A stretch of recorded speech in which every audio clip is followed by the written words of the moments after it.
ওইদিকে যাচ্ছি না, আমি বলছি সমস্যাগুলি আমরা বুঝতে পারছি কিনা।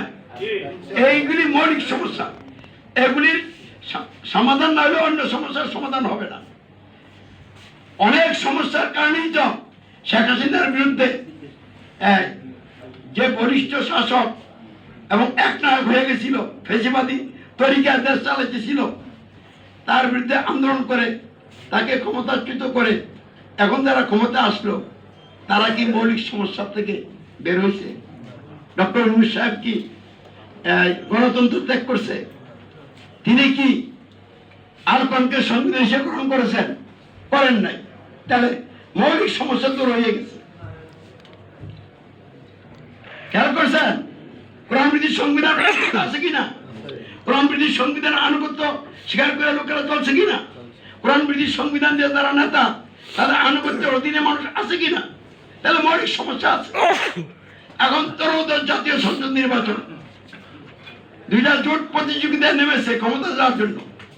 আর যেই জোটে ক্ষমতা আসুক সরকার পরিবর্তন হবে, কিন্তু এই মৌলিক সমস্যাগুলি যাবে কিনা? তারা কি আর নিশ্চিত যদি তারা সরকার গ্রহণ করে তারা কি গণতন্ত্র অমান্য করে, গণতন্ত্রের ভিত্তিতে রচিত আল কোরআন ভিত্তিক সংবিধানকে অমান্য করে ইসলামকে সমাজ রাষ্ট্রের জন্য ব্যবস্থা হিসেবে গ্রহণ করে কোরআনকে সংবিধান মেনে কোরআন আইন বিধান দিয়া রাষ্ট্র পরিচালনা করবে? তাহলে মৌলিক সমস্যা থেকে তো তারাও বের হইল না। এরপর বাংলাদেশ জামাত ইসলামীর নেতৃত্বে যদি সরকার গঠন হয়, ক্ষমতা আসতে পারে, তারা কি আইসা গণতন্ত্রকে অমান্য করবে?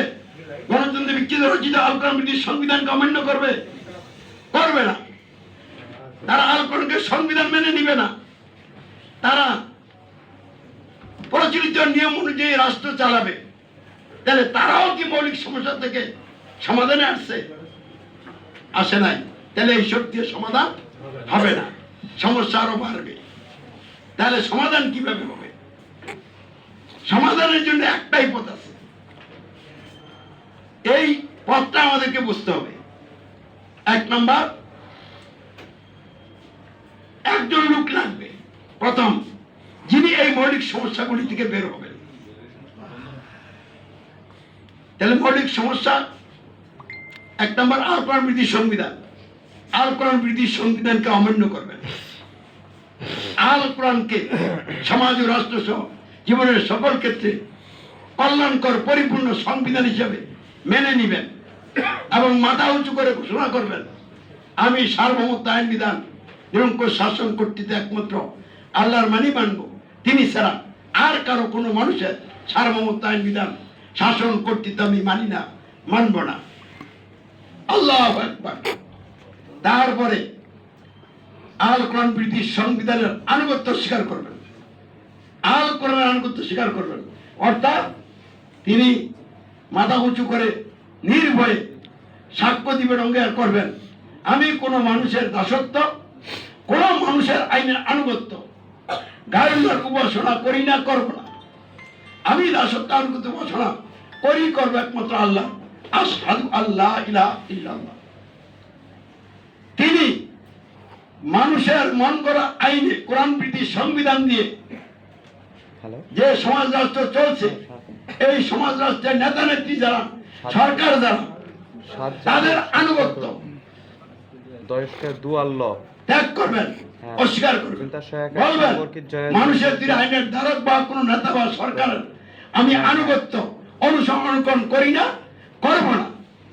আমি সমাজ ও রাষ্ট্র জীবনের সকল ক্ষেত্রে শর্তহীন আনুগত্য অনুসরণ করি, করবো একমাত্র হযরত মুহাম্মদ সাল্লাল্লাহু আলাইহি ওয়াসাল্লাম। তিনি মৌলিক সমস্যা থেকে সমাধানে চলে আসতেন। এইবার তিনি লোকদেরকে এই মৌলিক সমস্যা সমাধানের জন্য দাওয়াত দিবেন। এই বিষয়গুলি সার্বভৌমত্ব আইন বিধান কর্তৃত্ব মানুষের ত্যাগ করুন, আল্লাহর গ্রহণ করুন। মানুষের তিনি সংবিধানের আনুগত্য ত্যাগ করুন, আল কোরআন আনুগত্য স্বীকার করুন। মানুষের তিনি আইনের ধারক বা নেতা বা সরকার আনুগত্য ত্যাগ করুন, আল্লাহ রাসূলের শক্তি আনুগত্য গ্রহণ করুন। আর তিনি আমির হিসাবে বলবেন, আমাকে আমির বিনা আমার আনুগত্যে আসুন। তখন এই দাওয়াতের মাধ্যমে ওই আমিরের নেতৃত্বে একটা সমাজ হবে, ইসলাম গ্রহণকারীদের সমাজ। আর এর বিপরীতে আছে জাহেলি সমাজ। এই দুই সমাজের সাথে দ্বন্দ্ব লাগবে। দ্বন্দ্বের বিষয় হলো 1 নম্বর সংবিধান। সমাজ এবং রাষ্ট্রের লোকেরা যে সংবিধানকে ধারণ করে আছে, তারা চাইব এই সংবিধানের দিকে সকলে থাকো, আর যারা বেরিয়ে গেছে তারাও ফিরে আসো। এই নয়, এই নিয়ে দ্বন্দ্ব লাগবে। এই দ্বন্দ্ব আস্তে আস্তে বাড়বে। দ্বন্দ্বের 1 নম্বর বিষয় কি? সংবিধান। 2 নম্বর বিষয় কি? সংবিধানের আনুগত্য স্বীকার। 3 নম্বর বিষয় কি? সংবিধান ভিত্তিক নেতার আনুগত্য স্বীকার। 2 সমাজের 2 সংবিধান, 2 সমাজ 2 সংবিধানের আনুগত্য স্বীকার করছে, 2 সমাজ 2 নেতার আনুগত্য স্বীকার করছে। এবং এই দ্বন্দ্ব হইতে হইতে তার চূড়ান্ত জায়গায় যাবে। চূড়ান্ত জায়গায় কি? যারা কোরআন বিধি সংবিধান দিয়া রাষ্ট্র চালাইতেছে, সমাজ রাষ্ট্র দখল করে আছে, তারা সহ্য করতে না পারে এই দলের উপরে, নেতার উপরে চূড়ান্ত সিদ্ধান্ত নিয়ে যার জন্য শুরু করবে, কাউকে হত্যা করার সিদ্ধান্ত করবে, যাবজ্জীবন কারাদণ্ড দিবে, নির্বাসনে পাঠাবে। এত কিছুর পরও আমির এবং তার সঙ্গী সাথীরা যদি দৃঢ় থাকে, খালি হাতে আল্লাহর উপর ভরসা করে আল্লাহর দিকে রুজু থাকে, তখন আল্লাহ রাব্বুল আলামিন এই আমির এবং আমিরের সঙ্গী সাথীদের পক্ষ হইয়া যারা দুনিয়ার ক্ষমতার দাপট দেখায়, তাদেরকে আযাব গজব দিয়ে ক্ষমতা থেকে সরিয়ে দিয়ে এ আমিরকে রাষ্ট্রীয় নেতৃত্ব দিয়ে দিবেন। অথবা যারা সরকার আছে, তারা পরিস্থিতির শিকার হইয়া অথবা বুঝের ভিত্তিতে আমিরের নেতৃত্বে আনুগত্যে বাদ গ্রহণ করে ফেলবেন। যদি বাংলাদেশ সরকার আমার নেতা মেনে আমার আনুগত্যে চলে আসে, তাহলে আর কোরআন বিরোধী সংবিধান এখানে থাকবে না। অথবা তারা যদি আমার ব্যারিকেড দেয়, আল্লাহ যদি আমার পক্ষ হইয়া তাদেরকে আযাব গজব দিয়ে হটাই দেয়, আমাকে রাষ্ট্রীয় নেতৃত্ব দিয়ে দেয়, তাহলে আমি রাষ্ট্রীয় নেতৃত্বে চলে আসলাম। কোরআন বিরোধী সংবিধান বিদায় হয়ে গেল, আর কোরআন সংবিধান হিসেবে রাষ্ট্রে প্রতিষ্ঠা হয়ে গেল।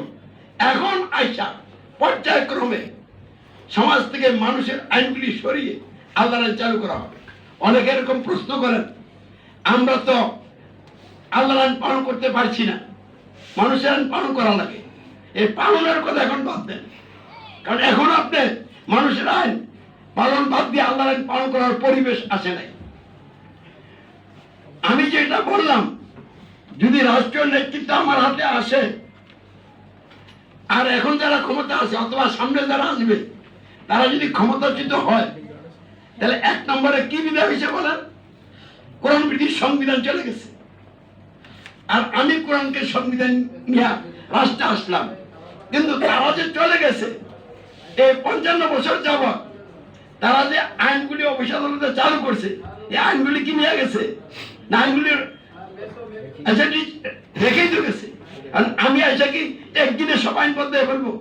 একদিনে যদি সব আইন বদলায়, তাহলে সমাজ অচল হয়ে যাবে। ইসলামের কৌশল হলো সমাজকে অচল করা যাবে না, চালু রেখেই পরিবর্তন করতে হবে।